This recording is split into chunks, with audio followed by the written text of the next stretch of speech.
Welcome to VMworld 2017, Day 2 in Barcelona. I know a few of you haven't quite made it from the clubs in until 3, 4, 5 in the morning, so you're right, I trust, well, let's try it. Good morning. Okay, so like I said, most of you didn't make it in from the clubs yet, so let's try that one more time. Good morning. There we go, good, a hearty welcome. And it really was a great day yesterday, the announcements that we had, the energy from the ecosystem, the customers that we had on stage and in the booths and in all of this breakout sessions and hands-on labs, just a really fabulous day. And we thank you, for that energy, excitement. So let's get into day 2. As you remember, as Sanjay finished yesterday, we invited questions from you all. And what we did is we got, the better part of 100 questions submitted last night.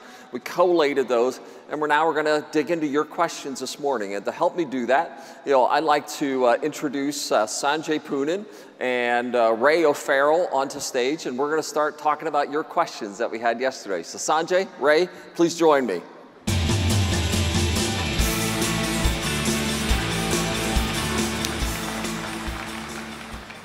Hi, Pat.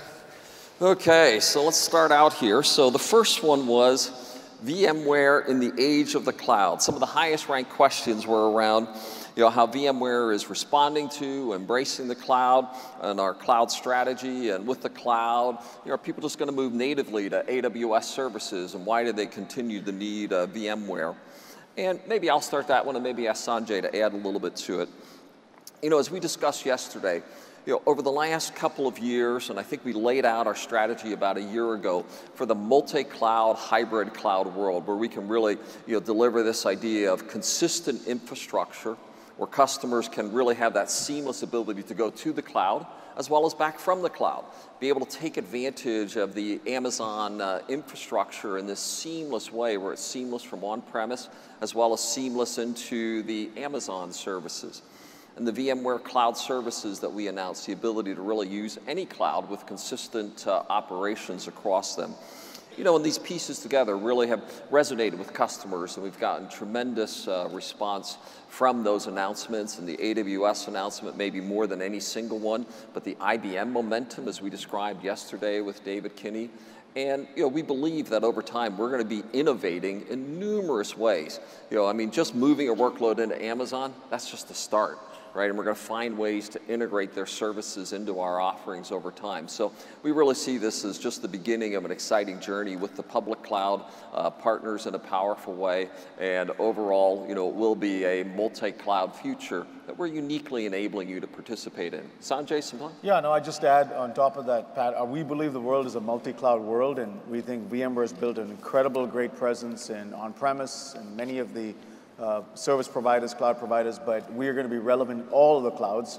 So in addition to what we've done with AWS, we announced earlier this year, we're offering Horizon Cloud, our VDI desktop as a service on Azure. 2 weeks ago, and we'll cover more of this, we announced a partnership with Google around Kubernetes. We have obviously a relationship with IBM. Those are the top 4 clouds in market share. So you're going to see increasingly VMware relevant to all the cloud providers, those top 4 clouds, and 4,300, 4,400 odd other service providers who all build their infrastructure or integrate into VMware. Very good, very good. Second question area, and I think we're going to start this one on you, Sanjay. Will we see NSX fall into vSphere packages? What about pricing and licensing models, and sort of implying maybe cheaper in the future? You're throwing the tough ones to me, Pat. Of course, of course. And also this issue of perpetual licenses versus subscription, and how we're going to navigate that, and are we going to have a pure rental model for the all of the VMware products? And maybe you can just kick off on that one, Sanjay. Yeah, I think we always look to make our pricing and packaging simpler. So all of your suggestions of how we can simplify things are always, as a company gets bigger, clearly our price lists and our SKUs get bigger. So we're looking to simplify, and that's always feedback is welcome there.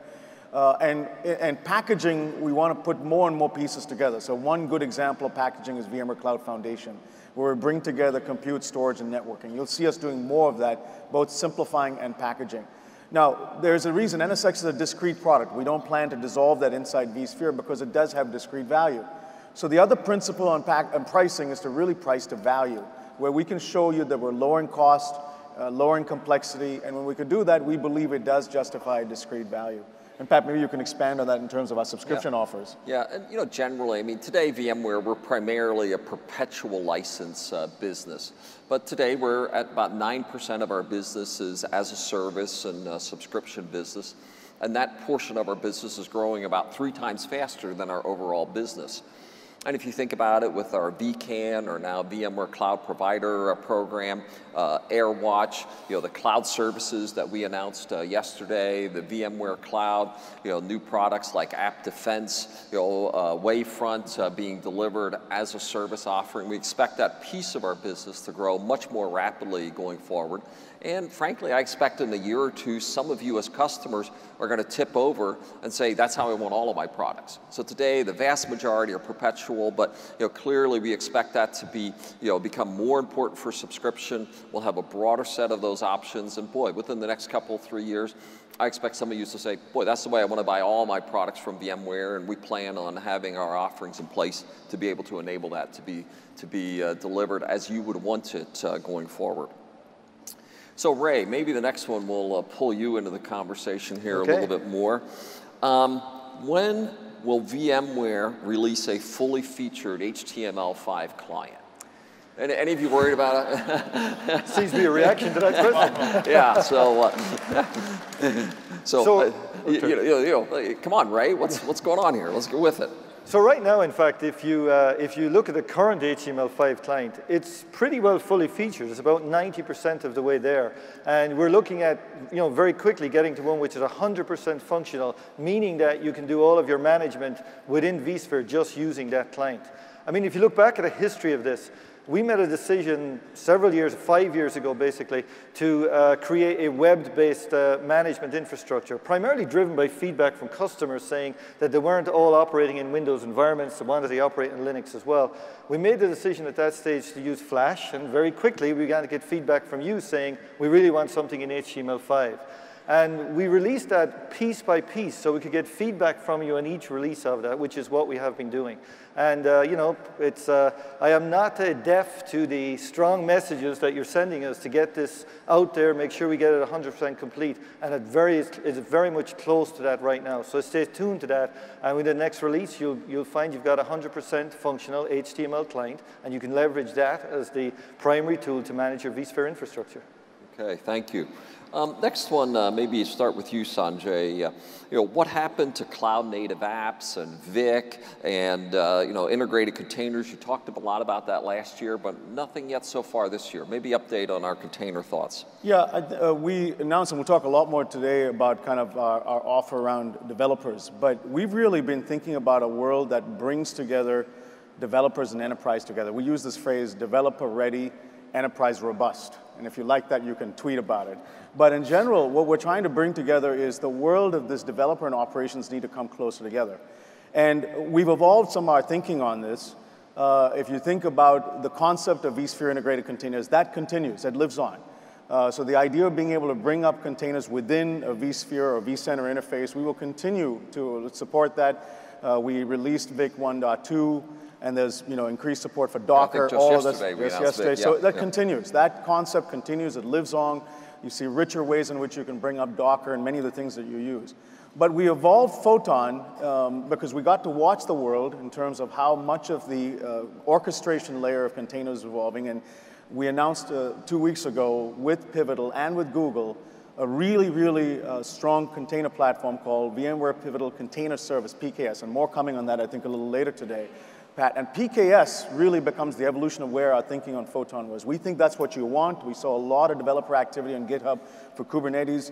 To do this jointly with Pivotal and Google makes a lot of sense. So VIC lives on, continues. The evolution of Photon allows us to now have something which we think has got much more developer support in PKS. Yep, just teeing us up for our very next segment of the keynote time this morning. So let's talk about the future. There were a number of questions, around like what excites you most? What is the next 5 years of technologies? How do you see the future of the data center and the future of cloud over 5 years? And maybe I'll start on this one, Ray, and then ask you to chime in as well. One thing is, isn't it amazing the pace of change that we have today, right? And the speed at which technology is evolving. But today is the slowest day of tech evolution of the rest of your lives. You know, it's just really profound that things continue to speed up and accelerate in that regard. And to me, you know, I mean, this is year 37 for me in the tech industry, you know, and I'm as passionate and as excited about the impacts, you know, and as I described yesterday, this idea of tech breaking out of tech and into every area of the industry, because we're having more impact on business and changing people's lives and improving the quality of their lives. You know, some of the things, you know, a lot of discussions on AI and ML, right, is a hot topic. And, you know, we gave some examples of how we're integrating that into our products yesterday. Things like App Defense and Skyline and Wavefront, you know, really leveraging them to become much more predictive and make our products such that we're, you know, managing infrastructure in a way that automates away many of those mundane tasks. You know, and being a platform for all of those new capabilities. And we're not out to be the 501st AI company. We're trying to be the company that enables all 500 of those AI and ML companies. You know, there's incredible things. I'm a hardware guy from my background, and, you know, hardware accelerations and GPUs and FPGAs and, you know, maybe even quantum computing and cloud environments. You know, how can we make sure we're enabling those technologies to come through our platform for applications to be built, taking advantage of those? So lots of exciting things there. And, you know, we touched on NFV. Yesterday in telco, a huge area for us to collectively to be reaching into, an industry almost as big as the data center that's almost untouched by virtualization today, so a big opportunity. And maybe Ray, you know, part of your assignment in Edge and IoT, yeah. I think that may be the most exciting area of all of these. Yeah, I mean, I think if you look at the combination of all the things that are going on, massive ability to connect things together, AI and machine learning becoming prevalent, not just something that exists in, you know, university research labs, but used in industry day to day, and then bring that to the way we can bring sensors and new technologies into the so-called edge. Basically, how do we get data from the physical world and now begin to leverage that in new ways to boost productivity, to change how you interact with customers and so on. That's a massive shift which is going to occur. And I think the way that really crystallizes it for me is when you think of the amount of data being generated. Today, the vast majority of that data is generated from everything from social media, from what's going on in terms of you know, just business operations. In the near future, a huge amount of that data is going to be generated instead by these edge devices. Sensors checking traffic, checking weather, checking engines, checking production lines. And that means a whole lot of compute is going to have to move closer to these devices. And why I think that's exciting for VMware, because guess what? Those devices are going to have to be secured. They're going to have to be patched. They're going to have to be updated. They're going to have to be managed. A huge network of devices now being brought into the blend of what IT and the operations team need to focus on. And that's something we are beginning to focus on. How can we solve the challenges which that is going to bring? And probably one of the biggest challenges is going to be around security. Because now you have these devices out there which, you know, they're not protected by a lock on the door. They're living in a building, they're living on the top of a traffic light or whatever it is. And so we need new ways to protect them from a security point of view. NSX, what we're doing with App Defense, will feed into that mix as well. So Ray, maybe we'll have you take the next one as well. You know, why use VMware and not open source software? Okay. Right? Will VMware open source and contribute to NSX and NSXT to the open source community and a few others in that whole domain of open source? So, right. You know. So, you know, why use VMware? It is great software, end of story, right? But I think the tone of the question is open source versus, right? And I think that's actually the wrong question. I think in some ways, organizations need to do what allows them to be successful, leverage the best software, the best business relationship for what they need to be successful. That's going to be a blend in some cases of open source components and commercial software. From our point of view, however, when we look at the world of open source, you know, it is very, very powerful in its ability to produce innovation and new and cool ideas. And it's not the software itself, it's actually the community that builds up that's able to leverage open source. You know, look at any project on GitHub and watch all the people swapping back and forth ideas and concepts in that. That's the power where we see, the real strength of what we see of open source. It's that community. And, you know, we, for the last, maybe, I think, a little bit over a year, maybe 13 months or so, we actually created an office, it's in the office of the CTO, focused specifically on how can VMware help boost and work with and basically partner with that community. It's run by a guy, some of you may be familiar with him, Dirk Horndell. He's part of the Linux Foundation. And that team is focused on figuring out what is the best way to build and partner with that community. You know, Dirk would probably give me some crap if I did not mention that he's got, I think, 2 or 3 sessions here at VMworld talking about how VMware interacts with the open source community and what we do there. I also saw he tweeted yesterday saying he's hiring people in this space, so a bit of free advertising for Dirk there. But bottom line is, we want to engage with this community more. We see it as a way for us to be able to both contribute to it, such as some of the work we do with Linux, and in other cases, just releasing some of our own products and making them released there from an open source point of view. Project Clarity is one of the ones that's particularly of interest to me. Sorry, and you asked about NSX. You know, specifically, we have no plans to go out there and open source the core of NSX. We do, of course, work with Open vSwitch.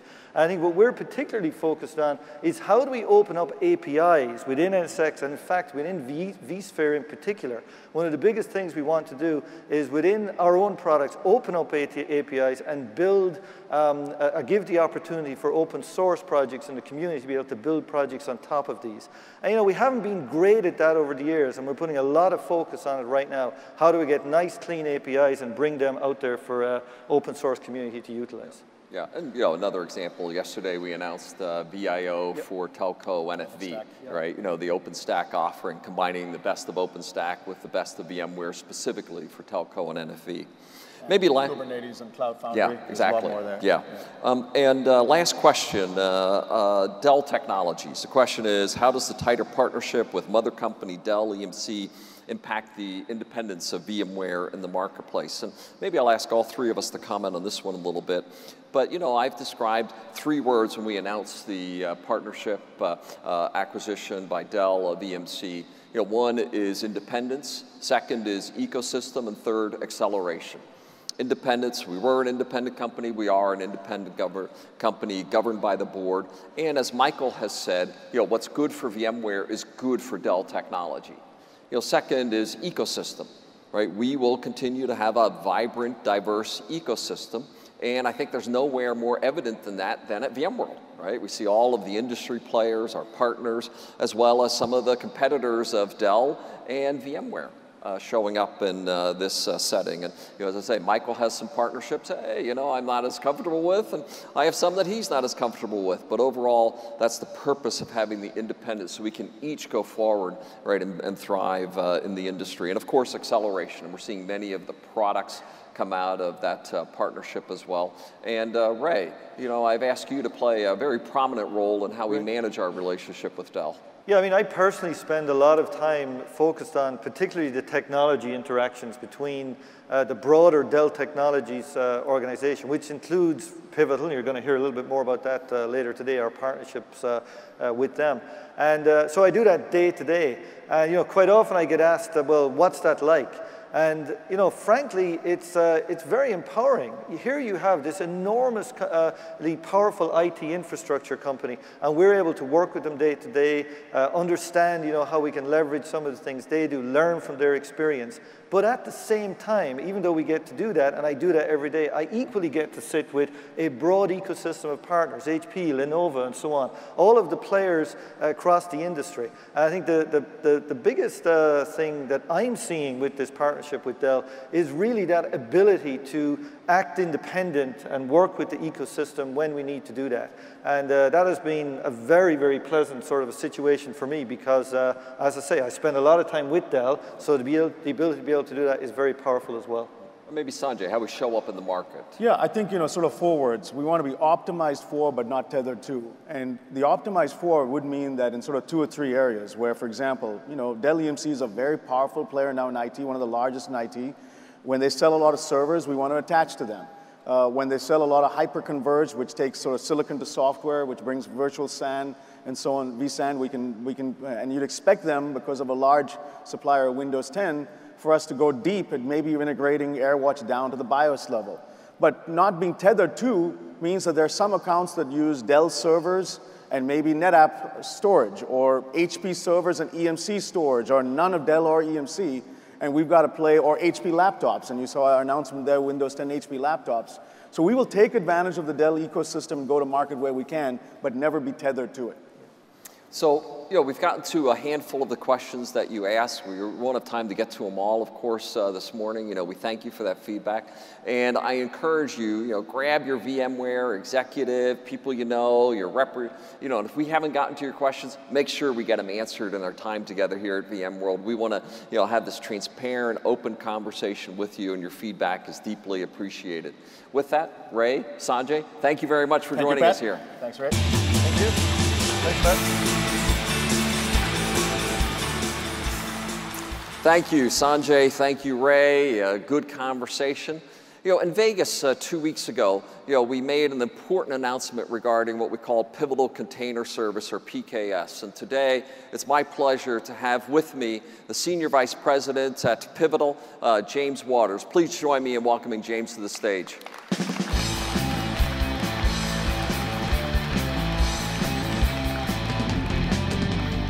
Great to have you, James. Thank you very much. Hey, great to be here. So, it's amazing. It was about 4 years ago when we moved assets out of VMware and Pivotal, EMC, to form Pivotal. Yeah. And what you guys have accomplished since there, wow, you've just knocked it out of the park. Tell us a little bit about where Pivotal is. Well, just starting with the brands we're working with, as we discussed, it's pretty incredible. In Europe here, we're working with Allianz, Volkswagen, Orange, GE, Citigroup. Kind of the who's who. Yeah, it really is incredible, some of the companies you guys work with. Yeah, it's a privilege in my life that I get to kind of see the global economy, kind of company at a time, understand how they work, how they're changing. And right now, Cloud Foundry is used in 50% of the Fortune 500 running mission critical workloads. So we've really come far in those 4 years. As Sanjay said, very tweetable, we've become developer ready, but enterprise Sanjay speaks robust. in tweets, right? I do too. And, and what we found in talking to those customers is that they're sort of facing that same challenge. Yeah. Right? You got these crazy developers and DevOps who are trying to go fast and, aren't particularly focused on the, how do you make it work, and the infrastructure requirements and operational and bridging those two worlds.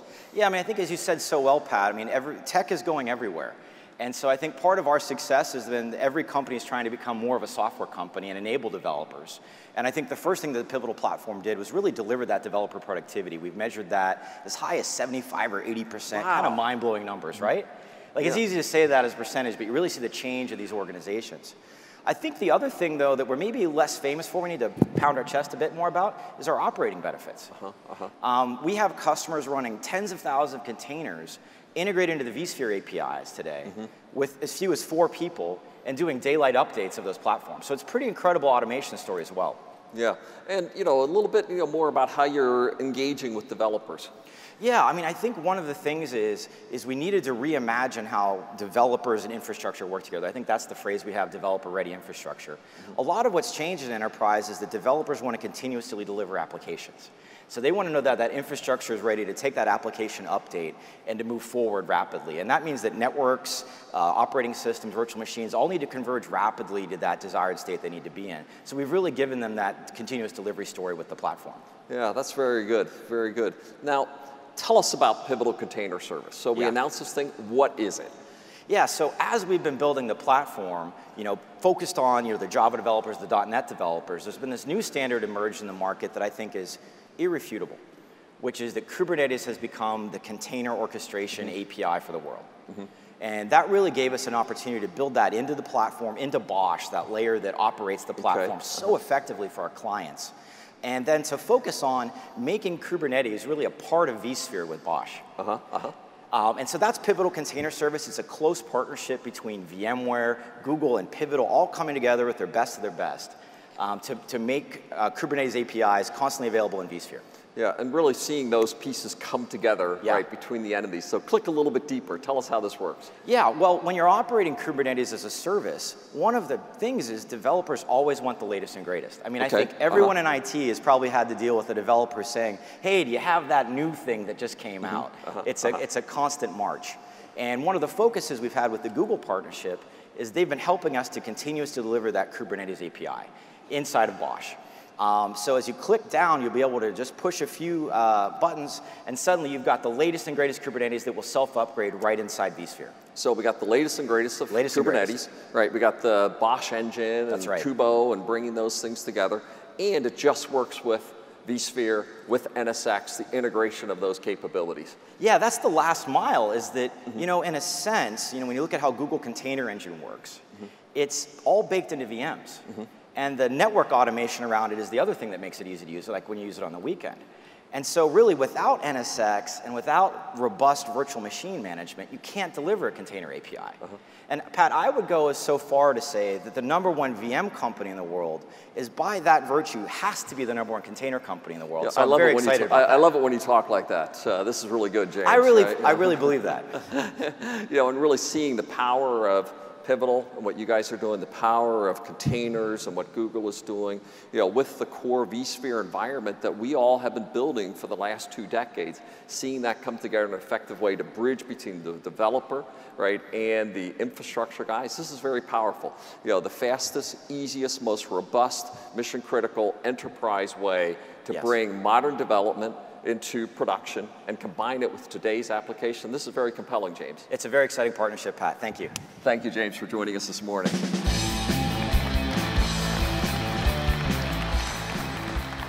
As you can tell, we've gotten extraordinary response from the ecosystem, from developers, from infrastructure folks in the last 2 weeks since we made this announcement around PKS. You know, I encourage you, before you leave here, right, at VMworld, you know, get into one of the classes. We have some of the training sessions on containers, on PKS. You can go to cloud.vmware.com, you know, get together with your rep or SE and start to really engage in that dialogue. Because when you go home, you're going to be better able to speak to, partner with, and enable your developers in your environment than ever before. And this is what the core of PKS and this announcement is all about. You know, and we're just so thankful for the partnership with Pivotal in making this happen. Thank you, James. And with that, you know, I now like to turn the stage over and invite Ray O'Farrell. Ray O'Farrell, the CTO of VMware. That means he's a certified smart guy, right, carrying the CTO title. And he is smart, long in the history of VMware, and now going to carry us forward into a compelling demo of bringing all the pieces together that we've talked about the last 24 hours or so. Ray, thank you. Thank you. Hi, good morning, everybody. I think I'm going to get a lot of exercise running up and down that stairs for the next hour or so. You know, we just heard a little bit about PKS and the next generation frameworks, the next generation of how software is being developed and how it will be developed in the future. But one of the more exciting things about coming to VMworld for me personally is the opportunity to meet the VMware community.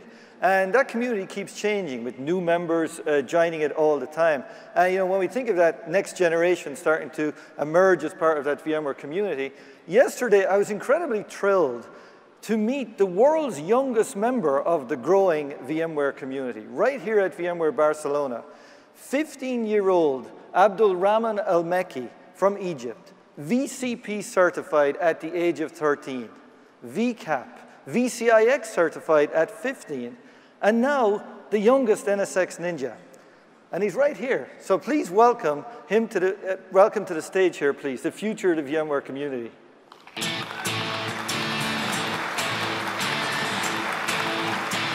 How are you doing? Thank you so much. Thank you. You know, what I really wanted to do is I wanted to grab a selfie with you. So how about we do that? Yes. Okay? It's my pleasure. So, okay.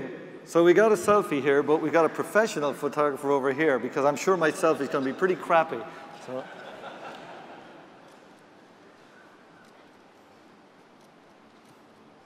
Thank you. Thank you so much. So, you know, we might need some help later with the VMware labs. So if you're around, you might want to drop down and talk to those guys. Thank you. Thank you very much. Thank you.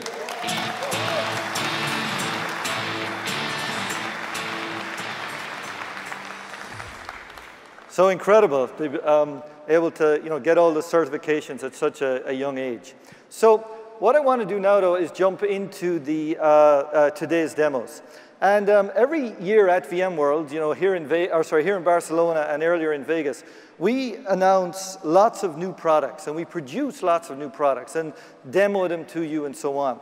What I wanted to talk for a little bit of a second, though, is about what is the thought that goes in behind those products. what is the kind of core tenets as we decide what are some of the products we should be investing in or the directions that we should be taking. And a lot of that is obviously driven by what we hear from you. In some cases, we're trying to guide you in terms of where we hear technology is going and so on. But broadly speaking, there are 4 core tenets. First of all, we want to make sure that you can take advantage of the most modern infrastructure. And today, that modern infrastructure is everything from hyper-converged infrastructure all the way through how you want to leverage public clouds and be able to do all of that in a hybrid fashion. We also recognize, however, that most of our customers are enterprises, banks, governments. You need to be pragmatic as you try and take advantage of the latest innovative technology. So we want to make sure you have good management, consistent management tools across all of those different pieces of infrastructure. You often ask us as well for new business models or new consumption models. And you're going to hear, if you haven't heard already from Las Vegas, about quite a few of our products now becoming available as SaaS-delivered product, as a service, new consumption models.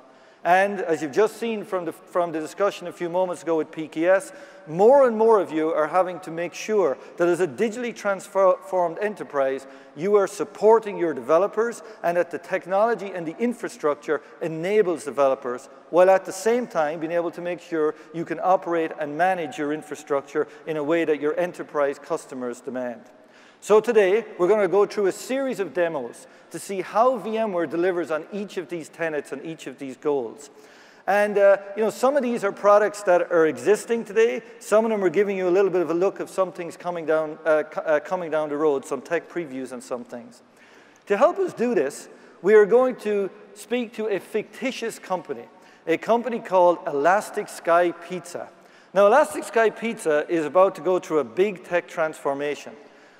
But things are going poorly at Elastic Sky Pizza. They've got some challenges. They have disruptive competitors. They've got concerns around the quality of their product. And they've had a data breach recently, which worries the hell out of them because how are they going to make sure to keep their customers' information safe? And they're getting lots of feedback that their digital experience coming from their customers is not very good. So they decide to solve all this. And as all of you engineers in the audience know, whenever we try to do a big push, to do a big technology change, we need to give it a cool new name. And in this case, Elastic Sky Pizza called their Revive project, Project Leonardo. So let's step in and take a look at what's happening at Elastic Sky Pizza.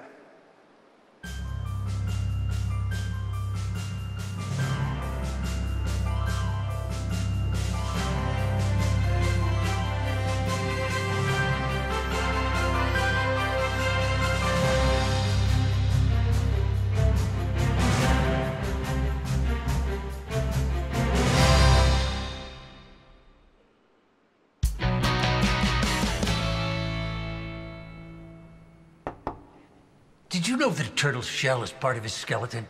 I mean, most people seem to think a turtle can climb out of his shell and walk around on his hind legs like a person. But no, a turtle is stuck inside his shell for the rest of his life, just like most people. Good to know. You wanted to see me? I'll get right to the point. We need to move fast on finding a replacement for Bill. Congratulations, Allison. You're the new VP of IT. Sorry, that's my ringtone. Wow, that's a great honor. I'm gonna have to think about it. Well, it's a lot to consider. I mean, on the one hand, the entire company is floundering, the customers hate us, they hate our app, and we're out of PCI compliance after the data breach. It will be a thankless job and likely will consume most of your waking hours. Hello? And on the other hand? Sorry? Well, you said that was on the one hand, so what's on the other hand? Oh, turtles don't have hands, Allison. They walk around on all 4 feet. Anyway, is that a yes? Sure, I'll do it. Great! Now, run me through your plan for migrating and scaling the production apps. You know, honestly, this should have been done months ago. I'm a little disappointed in your tenure so far. I've literally had this job for 10 seconds. Well, what are you standing around here for? Corporate just bumped up the date for the release of Project Leonardo because you're ahead of schedule. What? No, we're behind schedule. You want to know the difference between being behind and being ahead? Teamwork. Anyway, it's too late to change the date. The announcement's going out right about... Sorry, that's my alert tone. Yep, there's the announcement. Okay, so Allison has some challenges ahead of her. And what we want to now look at is what is the best way that VMware could partner with Alison to help her be successful in this. And to help me demo this and work through the demos working with Alison this, I'd like to welcome, please, two people. I'd like to welcome Chris Wolf from our CTO organization. And I'd like to welcome Purnima Padnaban, please, to the stage to help us out here.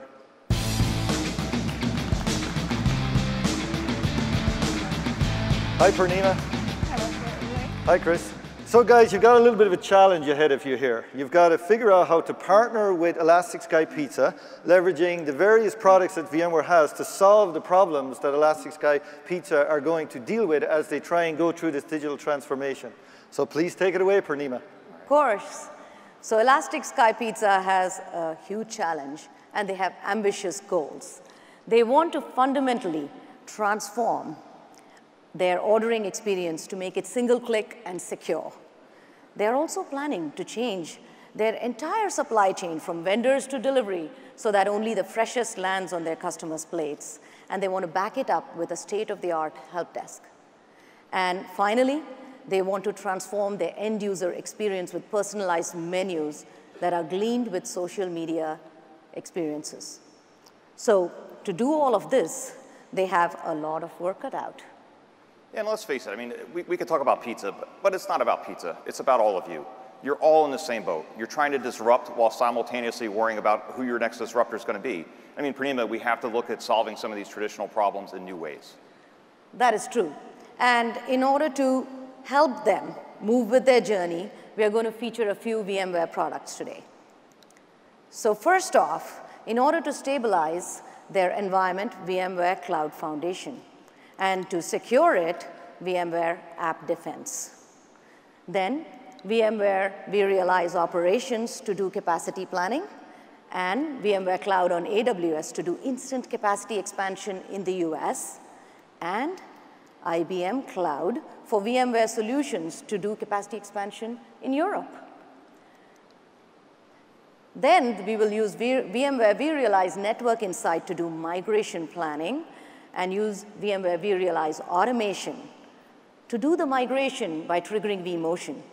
And finally, something that you just heard yesterday, we will leverage VMware HCX technologies to migrate the IT Help Desk app from vSphere 5.5 to vSphere 6.5 on IBM Cloud. So let's get started, Chris, with stabilizing the environment. Let's dig in. So let's face it, that was already a lot, but this is your lives. You're operating in multiple clouds today. You have multiple SaaS services. You have data centers. You have a lot on your plate. And when you think about this, when you get these initiatives that are simply about let's stabilize or let's simplify, you can be like, okay, yeah, sure, right, I get it. But the question that often comes up is, boy, there's so many things here, where do I even start? So let's get into this by just thinking about just some acknowledgement, right? All cloud architectures have their place. This isn't a question of choosing one architecture over another. It's about acceptance that we're going to use all of these things, and that's okay. Think about public cloud platform services. If I want to take a new initiative from, say, a mobile application from start to finish in 45 days, I don't even know what the scale can be, but I want to be ready for it. Using public cloud platform services are an outstanding way to go. They provide tremendous velocity and value, and you absolutely should embrace these things. They're terrific. Now, what does VMware do here? In this space, we're spending a lot of time with our cloud services to help you centralize your operations in these environments as well. And we're going to get into a lot of that a little bit later. Now, if you go down a little bit, you say, well, can't I just use platform as a service and containers as a service? Does that solve all of my problems? In some ways, sure. When I want to package and ship an application, build code, and be able to deploy it anywhere, these are fantastic solutions, and they do a terrific job. But what I can run into here is operational drift.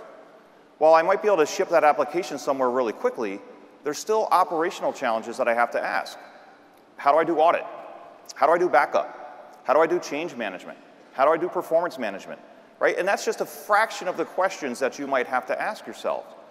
But what we can do here is if we layer that section on top of infrastructure as a service or infrastructure as code, we can start to get the best of all worlds. We can get the application agility, and we can get the operational consistency. So let's take a look at that. We can get infrastructure as code in lots of places. Cloud service providers give you infrastructure as code. VMware can give your applications globally consistent infrastructure as code.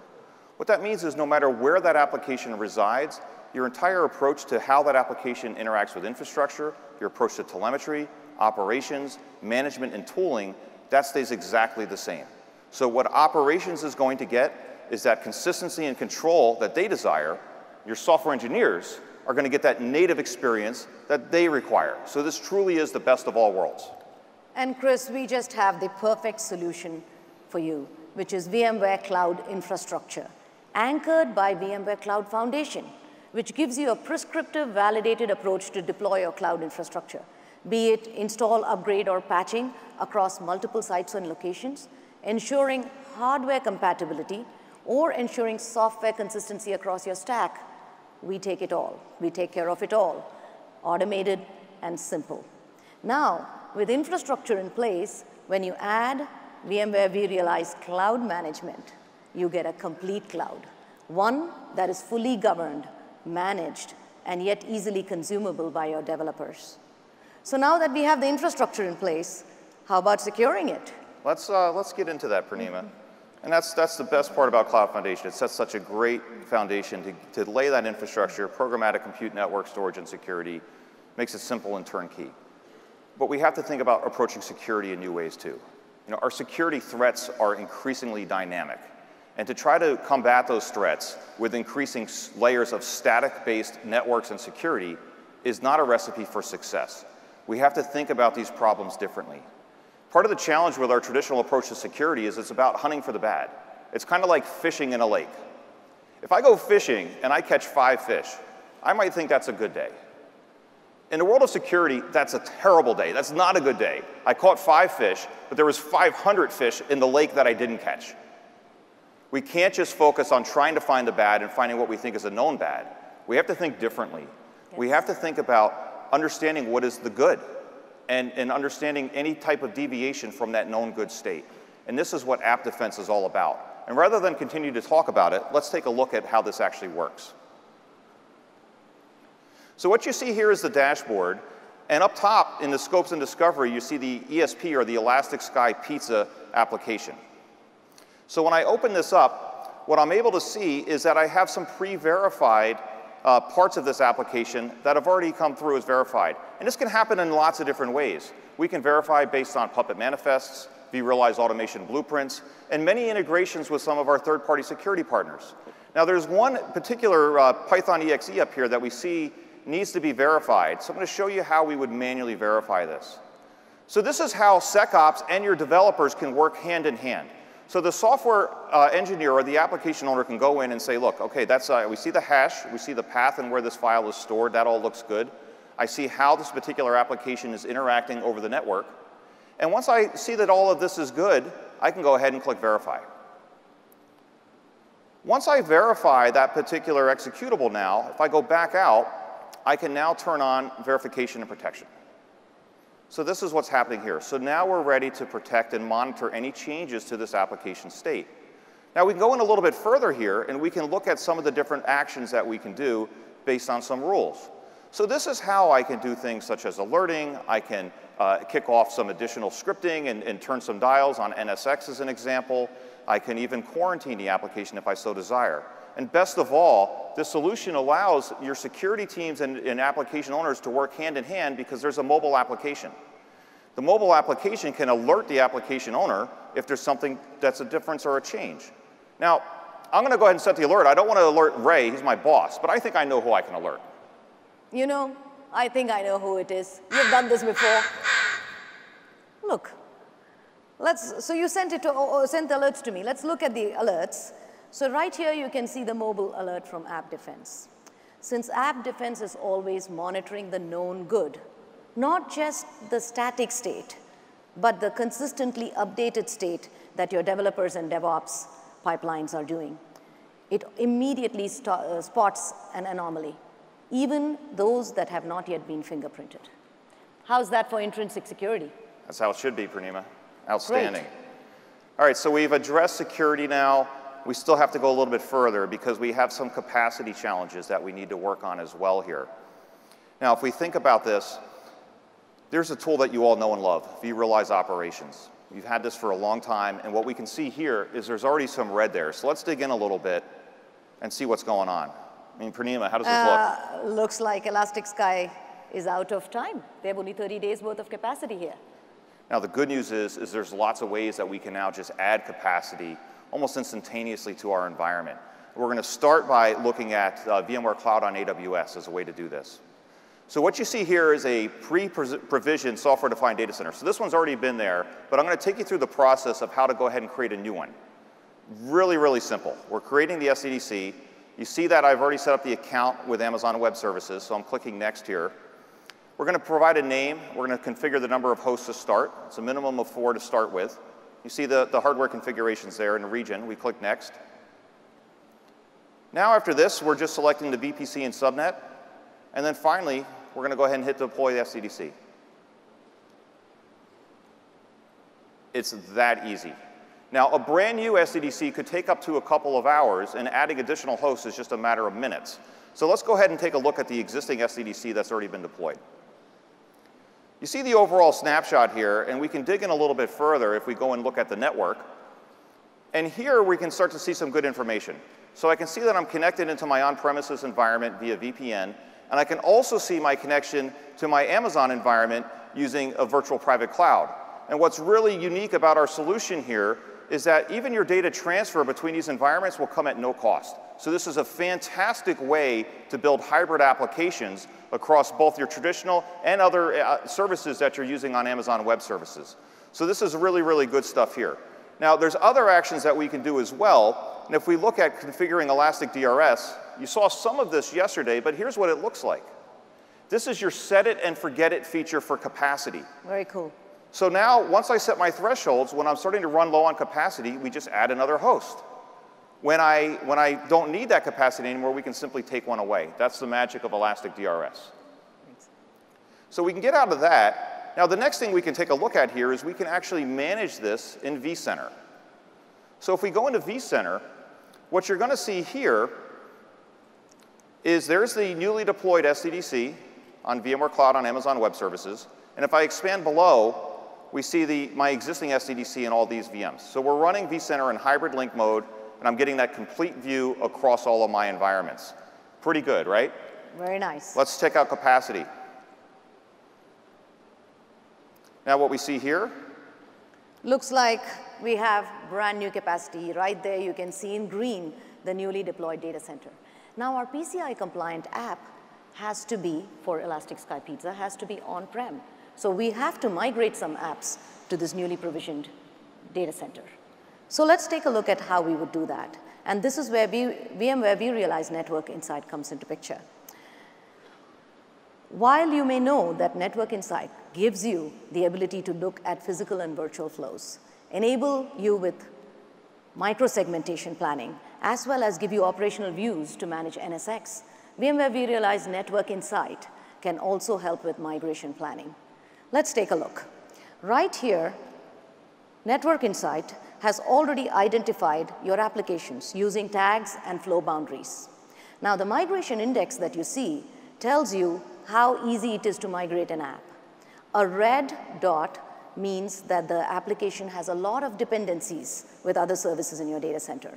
So if you pluck the application and put it in the cloud, you will increase your bandwidth costs and you'll cause hairpinning of services. Now, a green dot means that the application is fairly contained and does not have too many dependencies on services. Here we have two services that are ready for migration. One is the IT help desk, and the other one is the ESP vendor portal. Let us look at ESP vendor portal. You can see the application in blue and all the flows associated with that application with the rest of the services. Now, the nice thing is the total sum of these flows is only 7% of the entire traffic. So this is a good candidate for migration. So let us do some migration planning and select the data center that we want to move it to. Immediately, you can also see the list of VMs associated with the application that will be moved and the changes in the security groups and firewall policies. You also can see the new flows. Now here it looks like our flows are pretty much staying the same, because most of the application is contained. So this is a good application to migrate.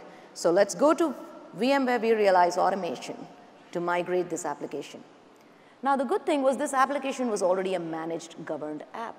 So all we had to do was to go to the deployment tab and look at day 2 actions and select migrate. As soon as you click migrate, you pick the data center you want to migrate to, and you get started. In the background, it kicks a vMotion. And so when you go back to the vSphere client and look at this app, you can see vMotion in progress migrating the app. So it was as simple as that when you have a fully managed cloud. Now the other area that we wanted to look at was the IT help desk. Elastic Sky Pizza's help desk was on vSphere 5.5. They want to upgrade it. They want to move it to vSphere 6.5. Big change. And that is where VMware HCX Technologies comes into picture. So VMware HCX Technologies gives you a platform where it gives you seamless, secure interconnectivity across various vSphere-based data centers. vSphere 5.5, 6.5, vCloud Director-based, vRealize Automation-based, it doesn't matter. Across all these disparate data centers, it gives you that interconnectivity. And what it means is now you can shift your apps from one environment to the other environment within a few clicks. You can migrate applications both in live mode as well as do bulk migrations.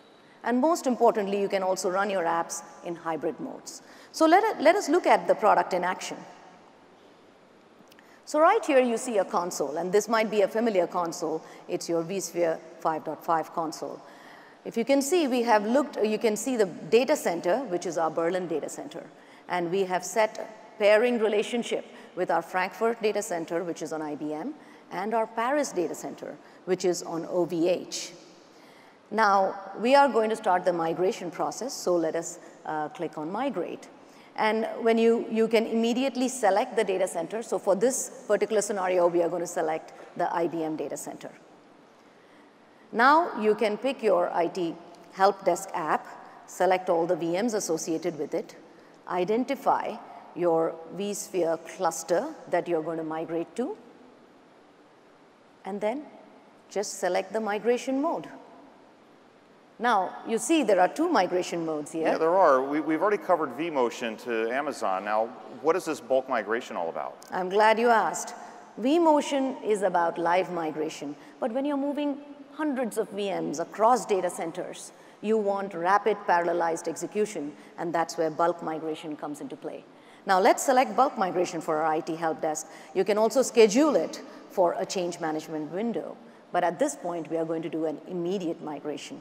So let's go ahead. And so as soon as the application is set up, you can see the migration happening in the background. So we have accomplished quite a bit. So we'll welcome Ray back. So guys, at this stage, it looks like you've stabilized the environment for Elastic Sky Pizza, which really is at this core of modernizing their infrastructure. And while there was a lot in there, I think there's a few things we just want to highlight.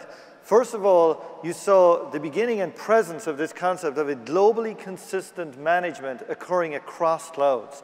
VMware Cloud Foundation from on-prem infrastructure, then across into IBM, OVH, and other partner clouds. And of course, you also saw some VMware on AWS. What you also saw was this comment about vSphere 6.1, Update 5. I want to just mention that for a second. When you're looking at the most modern infrastructure software available, vSphere 6.5 Update 1, that is the fastest adopted release we have seen across VMware's history of customers consuming that and upgrading to that. And it unlocks the power of vSAN 6.6, products such as App Defense, and of course it is part of the whole VMware Cloud and AWS story. The other thing that we saw there was, of course, when you've got these multiple clouds, how do you decide about the movement or what you do with different applications? vRealize Network Insight, the ability to be able to see how applications are connected together and even look what will happen if I move these to another cloud. Powerful ability to be able to manage across multiple clouds. And then finally, HCX Technologies, this new technology which is focused on the ability to manage efficient cloud migration of your applications. However, As with any digital transformation, at this stage we've stabilized the infrastructure, but what about the applications? Elastic Sky Pizza now needs to start developing these new applications. So let's check back in with our friends at Elastic Sky Pizza and see what's happening with the application developers. UI UX is looking great, Zahar. Thank you. Now, Mike, how's app integration looking? Oh, well, on the ops end, everything is good. The real problem is on the development side. You know, after the last compliance issue. Actually, I think the problem is that ops isn't terribly agile. There's a lot of foot dragging that really... Foot dragging? Huh, no, I mean, that's not the phrase I would use. I would say maybe doing our job correctly or, you know, fixing other people's mistakes. Anyway, we are going to need more money to finish on time. Us too. Much more money. There isn't any more money. That's it. Please, try to see each other's perspective on this. Oh, totally. We are always trying to put ourselves in their sandals and see things from the incredibly narrow perspective of ops. I stand up for them when everyone calls them technical dinosaurs, or overpaid plumbers, or underground mole people. Everyone says that ops intentionally destroys innovation, and that's not fair. A lot of times, it's not intentional. They just don't know any better. Seriously, guys, we need cooperation here. Of course. Look, all kidding aside, I got a lot of respect for the dev team. Whenever anybody comes up to me and is like, why are developers constantly breaking everything? I'm like, whoa, lay off the dev team. It is a real struggle for them to grasp a lot of these technical concepts. I mean, we're the engineers, and they're like artists. Well, they're like child artists who've never actually seen art before and don't really know what art is. Hey, guys, we have 6 weeks. Is this meeting gonna run through lunch? We should order pizza. Oh, let's order from Shredder. Their pizza's cooked by robots! That's our competition. Robot pizza! Servo looking good. The oven's in my belly. The oven's in my belly. Oh boy, Pranima, you know, I can relate. I had some spicy paella last night, and I still have an oven in my belly. Not again, Chris. It's a struggle, Pranima. It's a real struggle. All right, well, let's think about this. Elastic Sky Pizza, they have some really ambitious goals. They're looking to redefine the very concept of how pizza is made, trying to make the pizza en route to the customer. And also, pizza fans that are looking to join the growing gig economy, they can also sign up online and become a pizza driver for Elastic Sky as well. Now, to hit this ambitious goal, Elastic Sky developers are busy building. And the goal is to truly enable the developers to leverage what they want, their platform, their tool, their services, and yet give Allison the visibility, cost, control, visibility, insight into cost, performance, and the control. So let's take a look at what Elastic Sky Pizza needs to do. Here are a few of the VMware products that we're featuring. First, VMware Pivotal Container Service to deploy the front end of the ordering app. Then, VMware Automation Service to deploy all the applications across these various environments, the vendor portal and the logistics engine on VMware Cloud on AWS, and even to native AWS, the social media engine. And finally, VMware NSX Cloud to secure it all. So let's get started with VMware PKS. Let's dig in. You've heard this already from James Waters and Pat earlier. And again, the most simplest way to take an open source project from project to production is on VMware, without question. And VMware PKS is going to give you the easiest way to do that. You want to run enterprise-grade multi-tenant Kubernetes at scale? Here you go. You get all the benefits of the integration, you get all the benefits of the management as well, and you're going to be able to see throughout the demos how we're going to bring all of this together. So again, the most important thing here is your operations teams, they're going to get that consistency, they're going to get that control that they need. Your software engineers are going to get that native experience that they desire as well, and we're going to show you what this looks like. So let's get into the demo. Okay, so what you see here is just our portal here for VMware PKS. I'm going to show you how to deploy a new Kubernetes cluster. So what we're going to do, we're going to go ahead and give the cluster a name. And you can see that we're going to be able to put in the node types, node sizes here below in terms of the worker and master nodes. We can go down a little bit further. We see our authentication information. We just click Create. Sorry, that's it. It's that easy to deploy a Kubernetes cluster on vSphere. I'd love to embellish and make it more involved, but it's really that simple. Now, we want to be able to share this experience with our software engineers so they can use their native tools to interact with the cluster.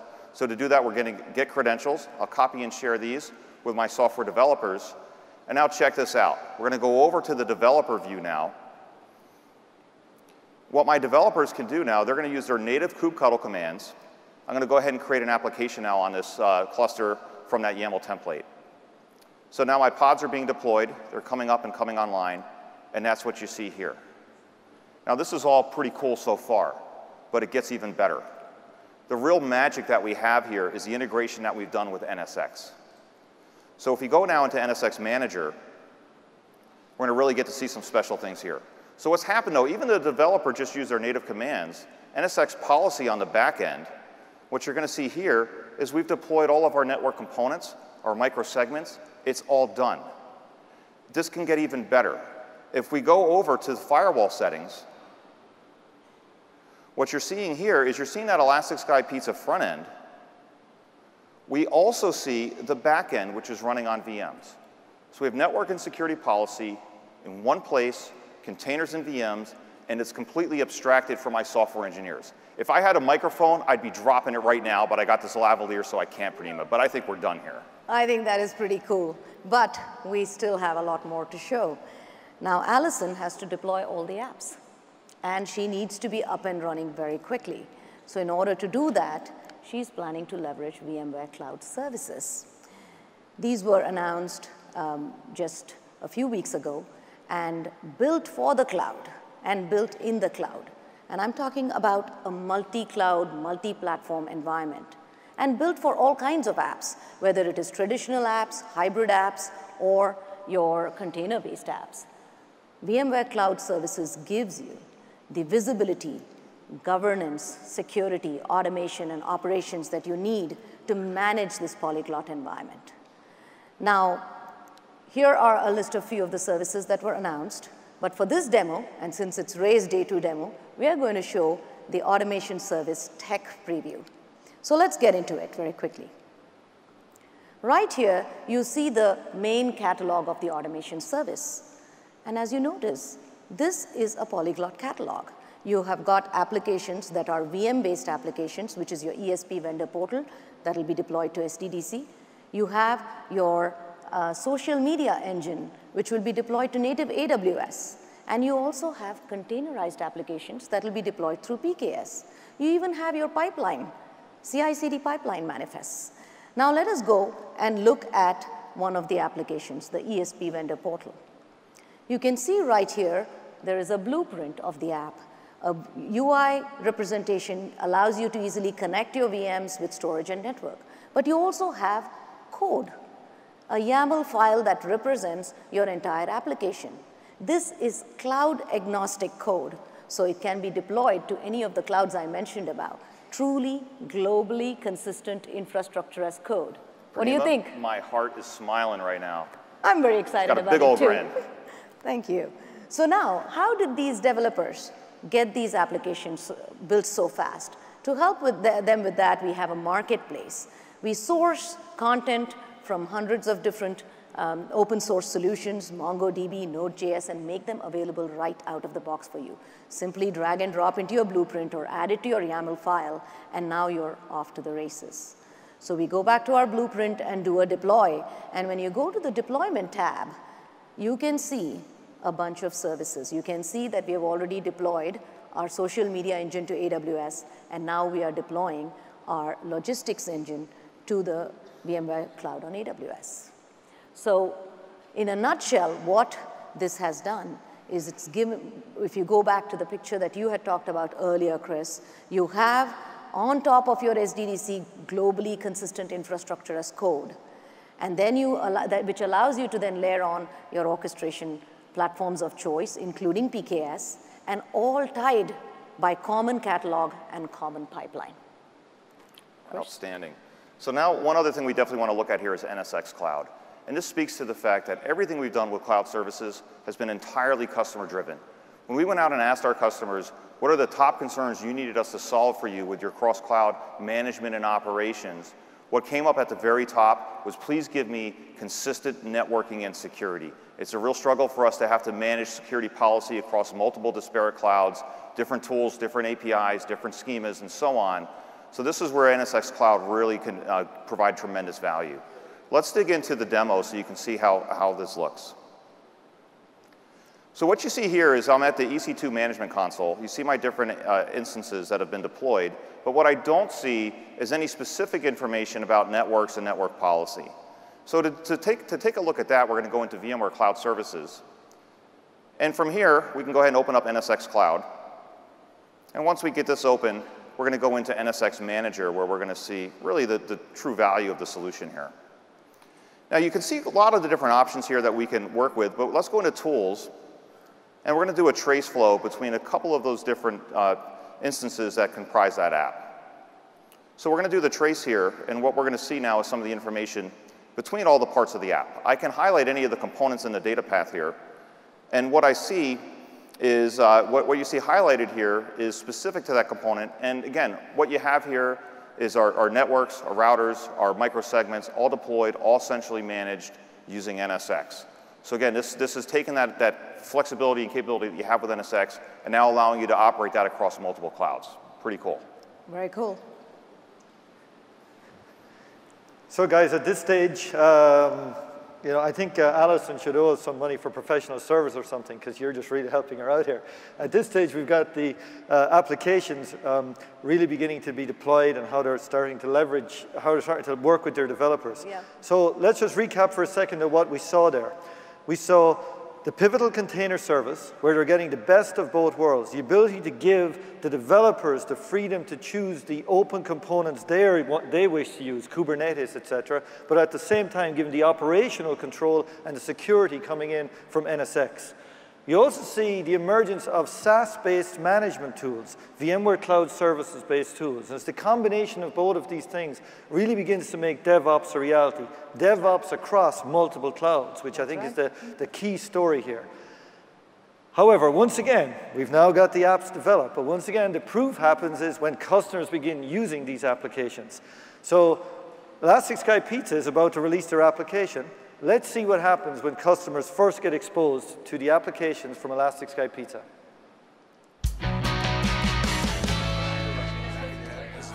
It's a pesky one.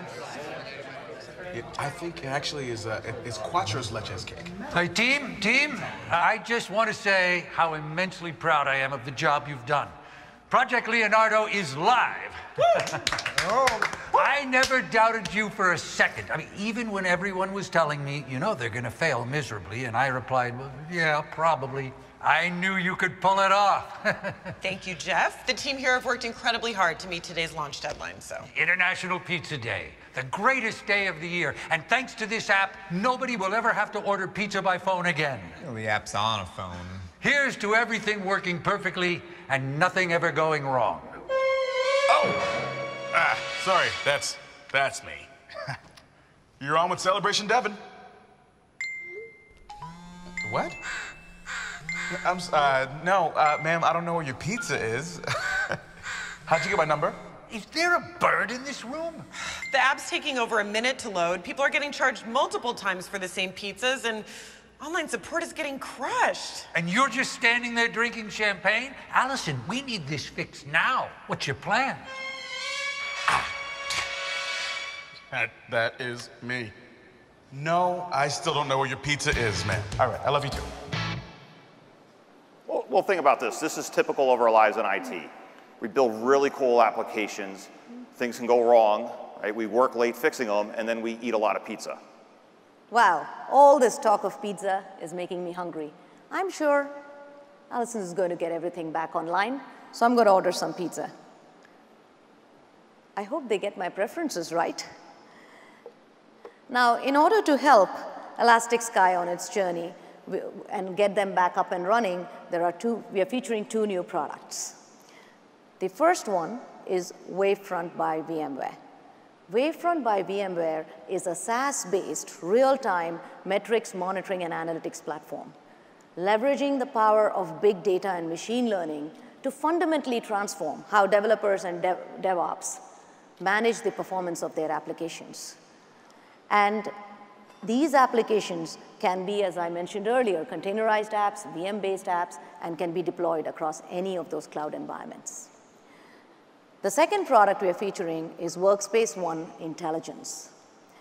This takes our analytics to the last mile, all the way to the end users and apps and your digital workspace. Not only can you look at a granular transaction, you can track down a problem to the single line of code. So between these two apps, we have full coverage, all the way from infrastructure to the app to the end user. So let's take a look. This is Wavefront by VMware. Right here, you can see a single line, which is orders per second, and that is dropping precipitously. Now, because we collect different dimensions on the data, we can see if this is correlated to any of those dimensions. How about we look at orders by geos? Looks like the orders are dropping in all geos. How about we look at orders by app servers? Now, right here, you see a pattern. Most of the app servers are doing fine, but app server 5 has a problem. Now, I can pivot the entire dashboard to app server 5 metrics. The mess of lines that you see on right-hand side, we are collecting about 500,000 metrics per second from your infrastructure, your network, your applications. And if I were to try to figure out where the problem is manually, it'll take me a lifetime. But luckily, I have Wavefront. So if you can see in Wavefront, orders per second is one of the lines on that graph. Now, if I ask Wavefront to simply correlate and find the needle in the haystack for me, voila, 500,000 metrics, and it gives me 3 metrics in a fraction of a second. And immediately I can see a few things. The free memory is dropping at the same time, and the garbage collection rate is coming up. Now, this is a very common app server problem, so we are going to ask the help desk to immediately reboot the server, but in parallel, they are also going to find a long-term fix. Now, at the same time, I can see that the user registration timeouts are also increasing. Now, I can switch into our Workspace ONE Intelligence product to look at it in more detail. Right here on Workspace ONE Intelligence product, I can see that the account registration timeouts have spiked up. So if I delve deeper into register account and actually look at the transaction, I can see down to the single line where the problem is occurring. And we can see here that the third-party signature is where most of the timeouts are happening. Now, I'd like to see if it's isolated to a particular region. So we would look at the geo map. And here, it's the map of Spain. And you can see it's mostly on the southern side where the problem is concentrated. So we can call the provider, ask them to fix it, and we are off to the races. Now, Chris, in the meantime, the development team has already done a fix, and we need to deploy it. How are we going to do that? Yeah, this is really key. Because this is a major platform update, this is going to require an approval. And we would do that in this organization using Jira. So again, like a traditional SaaS service, one option would be to go back to my desk, log in, or use the mobile app and go through a lot of additional work to go and make that approval happen. But what you're going to see with Workspace ONE mobile flows, this is seamless and intuitive. So if we get into actually what this will look like here, just like anything else on your mobile phone, it's going to start with getting an alert. So I see that the approval is required. I can go in and just tap on approve and get this completed. And this is exactly, Prima, what we mean by consumer simple, enterprise secure. That's how we should interact with these applications. Great. So now we have Elastic Sky back up and running. So as usual, sometimes something goes wrong when you release a product and you begin to see customers using it for the first time. But however, the strength of these tools is to be able to get to a solution really quickly. So you saw there Wavefront by VMware and Workspace ONE Intelligent, both of them quickly being used to get you to the root cause of the problems which are occurring with those applications. What's interesting to me about that, though, is the metrics that we focused on were not the normal metrics you focus on in infrastructure, looking for things like, you know, bandwidth or latencies. Instead, it also spoke to real business metrics, the order flow, or geographically where problems were showing up. And that's the heart of how you use these new type of digital applications. They're about delivering the success for the business and able to blend those two metrics together. Very, very powerful. So it looks like at this stage, Elastic Sky Pizza is in business. They've got customers buying pizza. Things are very successful for them at that stage. But let's see what happens in the future. Where are Elastic Sky going to take their next generation of Project Leonardo? So let's take a look into the future, about 18 months on from where we are right now with Elastic Sky Pizza.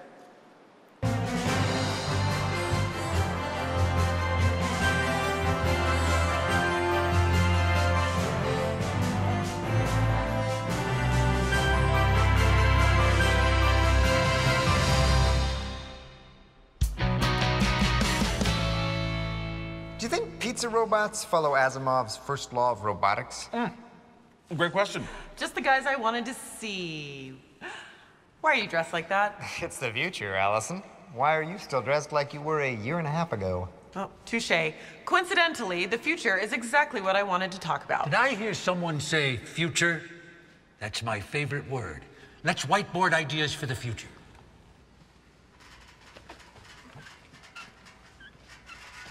Does that guy just follow you around with a whiteboard all the time? Oh, it's a very effective management technique, Allison. You should try it. I'm good. Okay, let's talk about the future. Now, we have the infrastructure, we have scalable capacity. What's next? Devin? I've been running a container service on Kubo. We could expand that out to bring microservices and microsegmentation together. That's 18 months ago. Start thinking future. Stop using your human brain and use your turtle brain. Integrated ops models for IaaS, containers, and serverless? Great. Do it, but think even bigger, disruptively bigger. We use robots to deliver pizzas to your house. I mean, that's crazy, right? What's next? Okay, I've been thinking about this. What if we didn't have to wait for the customer to order a pizza? What if we could deliver the pizza at the very moment they start to feel hungry? Well, how would that work? Would it be some sort of psychic thing, or would we implant technology inside of every single living human being? Both.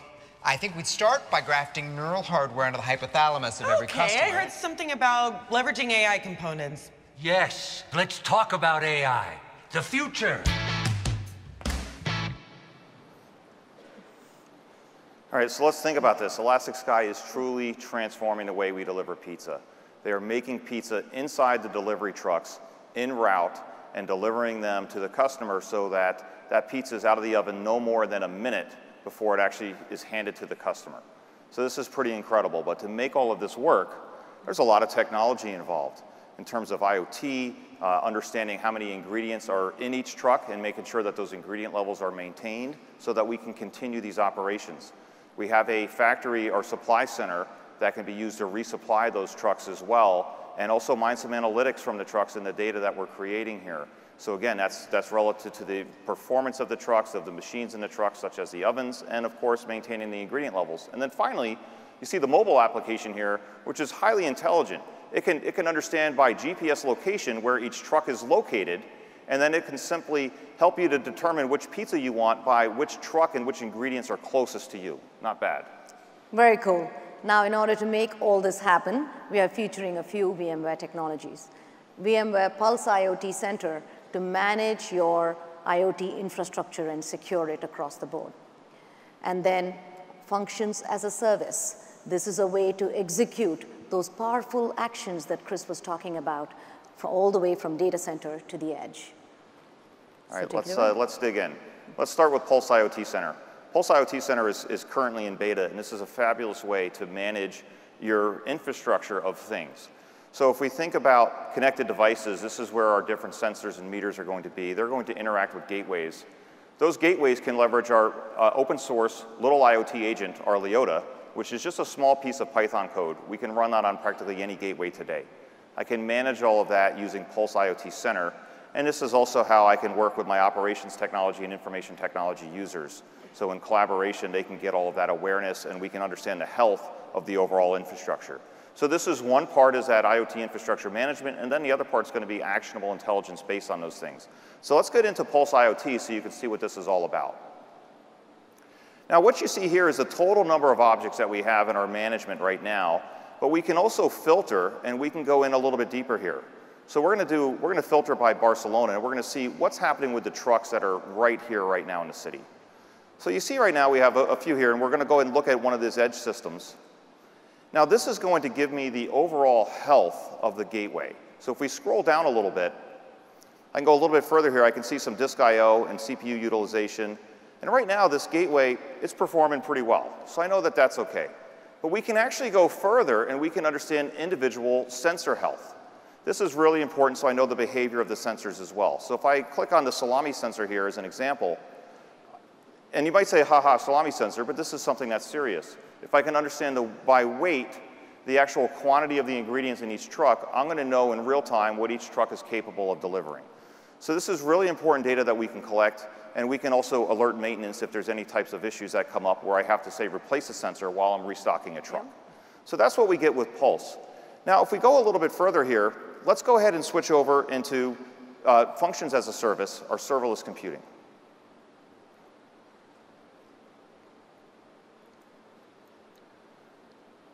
So part of the IoT piece is this. We're trying to manage the infrastructure. The second part, though, is I'm trying to actually do things with the data that I collect. And this is where functions as a service can come into play. Now, if you're not familiar with this technology, an easy way to think about this is like your AWS or your Amazon Echo at home.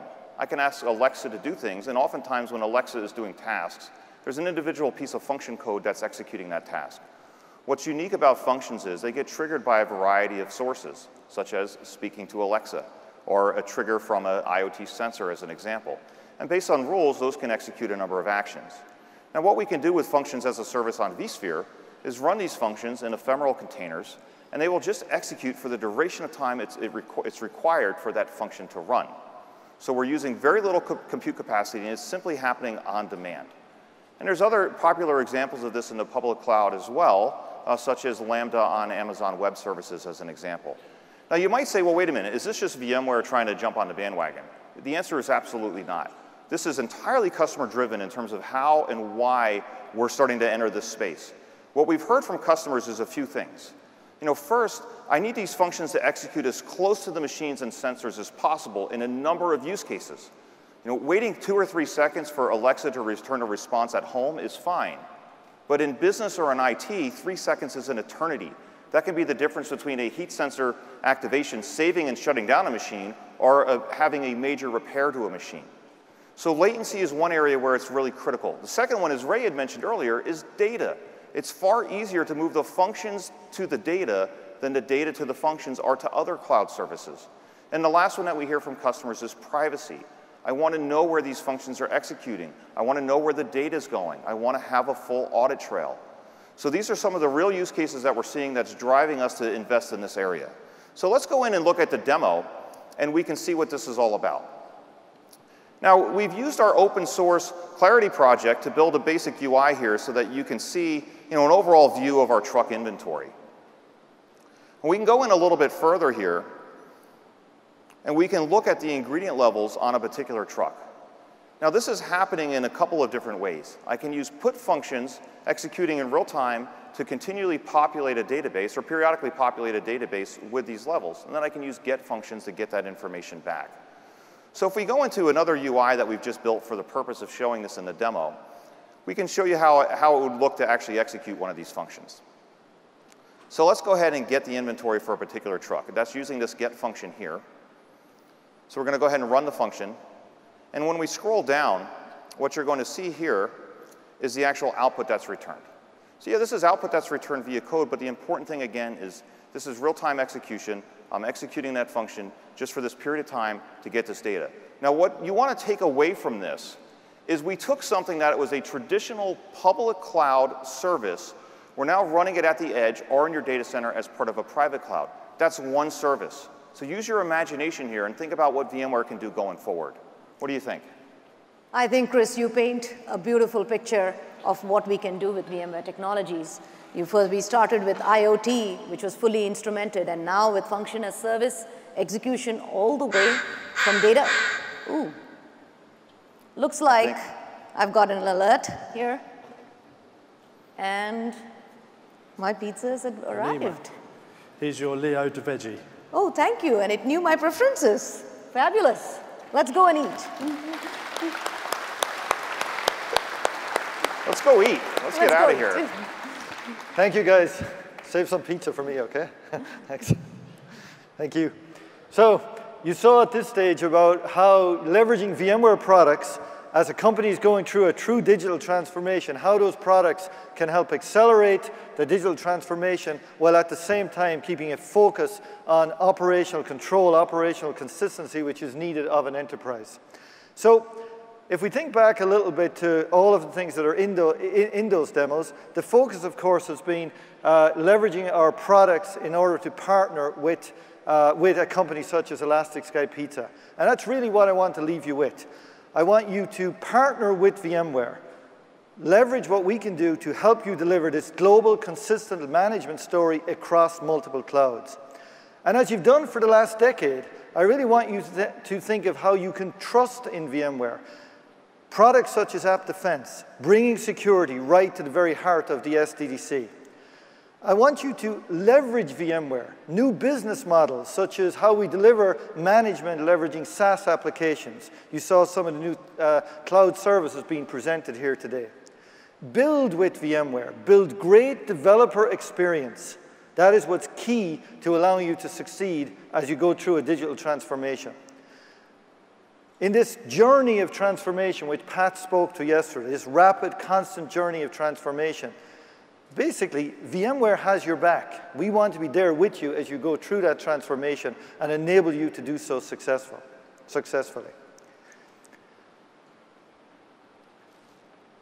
I want to be able to comment a little bit about some of the remaining things that are showing up here for the rest of VMworld. Don't forget, you've got the showcase keynotes. These are powerful keynotes going through various parts of the functionality that you can see across the whole VMware stack and the products which are being presented, which are being released here. So a bunch of those are on today. You've also got the various parties that are on here tonight, and the most important one is the Customer Appreciation Party. That's on tonight in Hall 4. So with that, I'd like to thank you all and have a great VMworld. Thank you.